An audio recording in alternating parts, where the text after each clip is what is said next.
देखो क्या होता है ना कि हम किसी से कुछ एक्सपेक्ट करते हैं, ठीक है, और जब वो एक्सपेक्टेशंस हमारी पूरी नहीं होती है ना, और अगर वो इंसान हमें ऐसा लग रहा है कि इसी इंसान से चाहिए, हमने भी एक ज़िद पकड़ रखी है कि हम जो मांग रहे हैं हमें उसी इंसान से चाहिए, तो हम क्या करते हैं, हम उस इंसान के पीछे पड़ जाते हैं, हम उस इंसान को फोर्स करने लगते हैं, ठीक है, हम उस इंसान के पीछे पड़े रहेंगे कि समझो, मुझे तू चाहिए, मुझे तेरा प्यार चाहिए, मुझे तेरा टाइम चाहिए, मुझे तेरे से ये चाहिए, मुझे वो चाहिए, दिस दैट एवरीथिंग। तो हम उस इंसान के पीछे पड़ जाते हैं। तो सबसे पहले तो आपको यही चीज़ समझनी है कि आपको किसी के पीछे किसी चीज़ के लिए पड़ने की ज़रूरत नहीं है। हमेशा ये चीज़ ध्यान रखना, आपने सुना भी होगा कि you can't force someone to love you back, you can't force someone to accept you, you can't force someone to give sympathy to you. आप किसी को इस चीज़ के लिए फोर्स नहीं कर सकते। अब ये कोई बिजनेस डील तो है नहीं, है ना, and yes business deal, I am saying it like this कि बिजनेस डील में क्या होता है, आप सामने वाले को मैनिपुलेट कर लेते हो कि ये डील हो जाए, और ये ठीक है, ये अभी जैसे बिल्डर हो आप, ठीक है, आपको फ्लैट बेचना है किसी को, तो आप अपने क्लाइंट को थोड़ा मैनिपुलेट करते हो, है ना, एक तरीके से आप उसको फोर्स कर रहे हो, अगर देखा जाए तो इनडायरेक्टली आप फोर्स कर रहे हो कि बाय दिस फ्लैट डील, है ना, लेकिन वो चीज़ बिजनेस होती है ना, ये बिजनेस नहीं है, this is a fucking relationship. यहाँ इमोशंस पे बात होती है, यहाँ फीलिंग्स की बात होती है। बिजनेस में फीलिंग्स की बात नहीं होती, बिजनेस में ये मैटर करता है, रिलेशनशिप में ये मैटर नहीं करता है। ये कहाँ मैटर करता है उसके ऊपर भी एक वीडियो बनी हुई है, अगर आप चाहें तो डिस्क्रिप्शन में उसका लिंक मिल जाएगा, आप ज़रूर देखना कि मनी कहाँ मैटर करता है, ठीक है। मनी से रिलेटेड भी एक लव लैंग्वेज होती है, लव लैंग्वेज पे मैंने वीडियो बना रखी है, नीचे डिस्क्रिप्शन में आप चेक कर सकते हैं, वहाँ आपको उसकी वीडियो मिल जाएगी। Anyways, staying on this particular topic, तो वो चीज़ अलग होती है, वो बिजनेस वाली चीज़ होती है, ठीक है, ये रिलेशनशिप पे है। यहाँ आप किसी को किसी चीज़ के लिए फोर्स नहीं कर सकते, यहाँ आप किसी को मैनिपुलेट नहीं कर सकते किसी चीज़ के लिए। तो अब यहाँ पर बात आती है कि अब ये होगा कैसे, ठीक है। अगर रिलेशनशिप में आप दोनों हो और आपको रिटर्न में उतना नहीं मिल रहा है जितना आप दे रहे हो, ठीक है, आप अपने पार्टनर को प्यार दे रहे हो, आप अपने पार्टनर को अपना 24 में से 20 घंटे दे रहे हो, एंड रिटर्न में आपको वो नहीं मिल रहा है, ठीक है, तो कहीं ना कहीं हम क्या करने लगेंगे, हम फोर्स करने लगेंगे सामने वाले को, हम समझाने लगेंगे कि देख, मैं तुझे इतना दे रहा हूँ तो मुझे भी चाहिए, ठीक है। तो एक तरीके से वो फोर्स करना हो गया सामने वाले को। अगर सामने वाले को करना होगा तो वो तो वैसे भी कर ही देगा ना, बट नहीं करना होगा तो आप उसके सामने माथा भी फोड़ लोगे ना, तो उसका कोई फ़ायदा नहीं है, ठीक है। किसी के आगे बैग करने से या किसी के आगे कटोरा लेके चिल्लर इकट्ठा करना is not a good idea, I guess. और लाइक इट्स अ फैक्ट कि हम लोग इंसान ना अलग हैं, हमारी सोच अलग है, एंड यू नो हमारा दिमाग अलग है, हमारे टेस्ट अलग हैं। किसी को मीठा ज़्यादा पसंद है, किसी को तीखा पसंद है, किसी को खट्टा पसंद है ना, सबके डिफरेंट सोच है। कोई चीनी ज़्यादा खाता है, कोई गुड़ से काम चला लेता है ना।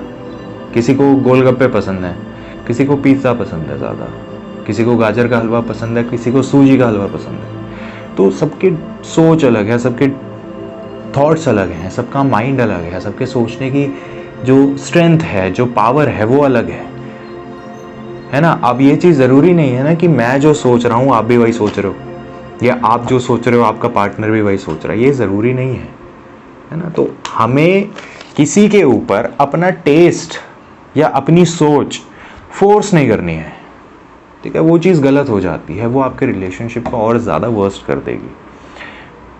तो इसका सल्यूशन क्या है, मैं इसमें 2 चीज़ें बताऊंगा, ठीक है। पहली चीज़ ये बताऊंगा कि हमें क्या करना चाहिए, और अगर हम फोर्स करते हैं तो उसके कॉन्सिक्वेंसेस क्या होंगे, उसके नुकसान क्या हो सकते हैं, उस बारे में बात करते हैं। तो देखो, सबसे पहला पॉइंट मैं ये बोलूँगा कि इस चीज़ को अच्छे से अपने दिमाग में बिठा लो, ठीक है। फिर से बोल रहा हूँ कि ये चीज़ रिलेशनशिप है, this is not a business, ठीक है। लव में कोई सौदेबाजी नहीं होती, बिजनेस में नेगोशिएबल चीज़ें होती हैं, नेगोशिएशंस होती हैं, ठीक है। लाखों करोड़ों का बिजनेस जब होता है ना, तो उसमें नेगोशिएशंस होती हैं, एक मैनिपुलेशन होती है, बायर्स और सेलर के बीच में एक डील होती है, बट ये रिलेशनशिप है, ये लव मैटर्स है, इसमें सौदेबाजी नहीं होती। इसमें जो है वो है, जो नहीं है वो नहीं है। जो आप एक्सेप्ट कर सकते हो वो कर सकते हो, जो नहीं कर सकते हो वो नहीं कर सकते हो, सिंपल। अगर आपके साथ ऐसा केस है ना, तो सामने वाले के साथ भी ऐसा ही है, ठीक है। अगर आपको जो चीज़ पसंद नहीं है, आप वो एक्सेप्ट नहीं कर सकते ना, तो सामने वाला भी एक्सेप्ट करेगा भाई, ये तो फिर नाइंसाफ़ी हो गई ना। अगर आप ऐसा सोच रहे हो कि सामने वाला वो चीज़ एक्सेप्ट कर ले जो उसको पसंद नहीं है, तो नाइंसाफ़ी है, वो नहीं करेगा, ठीक है। तो आपको क्या करना है, आपको फोर्स नहीं करना है। और आपको अपने आप में हमेशा ये चीज़ ध्यान रखनी है कि क्या हम इतने गए गुजरे हैं कि हमें सामने वाले को फोर्स करना पड़ रहा है to accept me. Are we? No, we are not, ठीक है। You have your own different values, you have your own different morals, you have your own different ethics. और अगर ये चीज भी साइड कर लें, तो you have your own personality. आप क्यों किसी के आगे कटोरा लेके जाओगे कि मुझे चिल्लर दे दे? इसकी ज़रूरत नहीं है। हम इतने डाउनग्रेडेड इंसान नहीं हैं। हमें किसी के आगे अपने आप को बेचने की ज़रूरत नहीं है, अनलेस एंड अनटिल आप एक आर्टिस्ट हो और आप इंडस्ट्री में वर्क करना चाहते हो, और मॉडल और एन एक्टर, तो so that's a different thing. वहाँ आपको अपने आप को बेचना पड़ता है, वहाँ आपको मार्केटिंग करनी पड़ती है, पर वहाँ भी बैग नहीं करना पड़ता है, वहाँ भी किसी को फोर्स नहीं करना पड़ता आपको।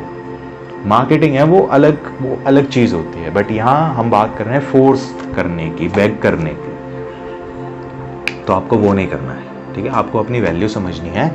अगर सामने वाला आपको एक्सेप्ट नहीं कर रहा है, तो वो वैसे भी नहीं करेगा। आप उसके आगे कुछ भी कर लो, सर फोड़ लो, आप जो चाह रहे हो वो आपको कभी नहीं मिल सकता, ठीक है।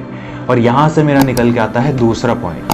दूसरा पॉइंट ये है कि अगर चलो एक पल को मान लेते हैं कि आप उसके आगे बैक करते थे, आप उनको फोर्स करते थे, और वो इंसान मान गया, मान लेते हैं ये चीज़ कि वो इंसान मान गया, उसका कोई फ़ायदा है? What you think? उसका कोई फ़ायदा नहीं है dude, I am telling you. क्या होता है ना, वो इंसान मान तो जाएगा, लेकिन वो क्यों माना? वो आप ये सोचो, वो इंसान माना आपके ऊपर दया करके, आप पे सिंपैथी रख के। ये सिंपैथी वाले रिलेशनशिप बनेगी। आई एम टेलिंग यू, दो तरह के रिलेशनशिप्स होते हैं इस दुनिया में। एक आर्टिफिशियल रिलेशनशिप होती, एक होती है नेचुरल रिलेशनशिप, ठीक है। आप जिस तरीके से उस इंसान से रिलेशनशिप करवा रहे हो ना, वो आर्टिफिशियल रिलेशनशिप है। कुछ दिनों तक वो इंसान रहेगा, एक टाइम के बाद आपको छोड़ देगा। क्यों छोड़ देगा? बिकॉज बोर हो जाएगा ना। बिकॉज वो इंसान नेचुरली नहीं आया है, वो आर्टिफिशियली आया, आपने उसको फोर्स किया है। आप पे दया करके वो इंसान आया था आपके पास, है ना। तो चीज़ें नॉर्मल तो रहेंगी नहीं, एक टाइम के बाद वो इंसान बोर हो जाएगा, वो छोड़ के चला जाएगा। तो अगर आपको वो चीज़ मंजूर है तो जाओ भाई, फोर्स करो, इट्स अप टू यू, मैं नहीं रोकूंगा। But if you want something naturally, if you want something long run, जो चीज़ लंबी चले, so you can't force anyone. किसी को फोर्स करने से बेटर है कि आप एक चीज़ कर सकते हो, आप सामने वाले के आगे अपनी कंडीशंस रखो कि मुझे रिटर्न में ये चाहिए भाई, अगर नहीं दे रहा है तो निकल, छोड़ दो। मैं आपको ये सजेस्ट करूँगा, छोड़ दो। लेकिन आप किसी को फोर्स नहीं कर सकते। फोर्स करना इज़ नॉट गुड, आपके लिए भी अच्छी चीज़ नहीं है और उस इंसान के लिए तो है ही नहीं। वो इंसान पागल हो जाएगा, वो इंसान आपको हेट करने लगेगा, because you are forcing someone to do something for you, जो वो इंसान करना नहीं चाहता है। तो सोल्यूशन क्या है? सोल्यूशन, कंक्लूजन ये निकलता है कि आपको किसी को फोर्स नहीं करना है। अपनी कंडीशंस रखो सामने वाले के पास कि आपको क्या क्या चाहिए रिटर्न में, ठीक है। अगर सामने वाला देने को तैयार है, दैट्स गुड, दैट्स नेचुरल, ठीक है। दया करके नहीं, ये चीज़ हमेशा ध्यान में रखना। सामने वाला अगर मान रहा है तो हमेशा ये चीज़ ध्यान में रखना कि सामने वाला दया करके ना माने, ठीक है, नेचुरली माने। और अगर वो नहीं कर पा रहा होता ना, सो छोड़ दो। अपनी वैल्यू समझो, अपनी सेल्फ रिस्पेक्ट सबसे ज़्यादा इंपॉर्टेंट होती है इस दुनिया में। जिस इंसान के पास सेल्फ रिस्पेक्ट नहीं है, वो इंसान इस दुनिया में कोई कुछ भी अचीव नहीं कर सकता। आपको अपनी सेल्फ रिस्पेक्ट समझनी पड़ेगी, ठीक है। अब यहाँ पर बहुत छोटा सा डिफरेंस है, एक ईगो और एक सेल्फ रिस्पेक्ट में। डिफरेंस यही है। डिफरेंस क्या है कि ईगो जो होती है ना, ईगो आपको डाउनग्रेड करती है, ठीक है। और जो सेल्फ रिस्पेक्ट होती है ना, वो आपको लाइफ में अचीवर बनाती है, वो आपको आगे बढ़ाती है। तो अपनी सेल्फ रिस्पेक्ट हमेशा ध्यान में रखो। किसी को फोर्स करने से बेटर है दूर हो जाओ, छोड़ दो। तुम नहीं मान सकते मेरी बात भाई, मेरे को तो रिलेशनशिप से ये चाहिए ना, आपको वो चीज समझनी है कि आपको क्या चाहिए। यहां थोड़ा सा सेल्फिश होना पड़ेगा। If you will see yourself as a selfish, so यहाँ थोड़ा सा होना पड़ेगा। नहीं होगे तो फिर इस रिलेशनशिप में दबते चले जाओगे, एक दिन वो इंसान आपको छोड़ के चला जाएगा, फिर रोएगा कौन?